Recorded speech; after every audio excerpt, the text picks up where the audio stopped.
Android phone તમારા હાથમાં છે ને તો આ સેટિંગ જે હું તમને બતાવું છું ને એ અગર કરી નાખશો ને તો ફોન તમારો છે ને બટરી સ્મૂથ થઈ જવાનો છે. અને જો હેંગ થતો હોય ને તો આ સેટિંગ પાવરફુલ છે એના માટે.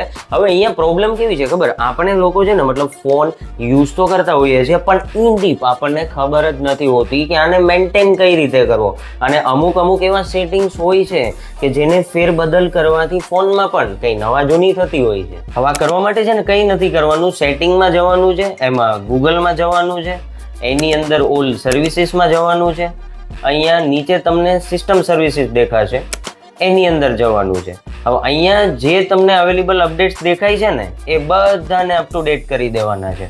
હવે 99% લોકોને આ ખબર જ નહીં હોય કે આ જગ્યાએથી મતલબ આ બધા અપડેટ આવે છે અને આને કરવાના હોય છે. તો ભાઈ આ બધા અપડેટ કરવા બહુ જરૂરી છે. આમાંથી છે ને બહુ બધું ચેન્જીસ થતું હોય છે, નવા ફીચર એડ થતા હોય છે, જે બગ હોય છે ફોનની અંદર એ બધી ફિક્સ થતી હોય છે, ઓવરઓલ ઓપ્ટિમાઇઝેશન પાવરફુલ થતું હોય છે. આ બધો કોમ્બો જ્યારે ભેગો થાય ને, મિક્સ થાય ને, ત્યારે એક જે આઉટપુટ નીકળે ને એ બેટર યુઝર એક્સપિરિયન્સ વાળું આઉટપુટ નીકળે. તો આ કરવું બહુ જરૂરી છે. જો ન કર્યું હોય તો હમણાં જ આ કરજો. અને વિડીયો કેવો લાગ્યો ફટાફટ કોમેન્ટ કરજો. અને આવા જ બધા યુઝફુલ વિડીયો અગર તમારે જોવા છે તો ધ ફોન બોયઝને ફટાફટ ફોલો કરી નાખો.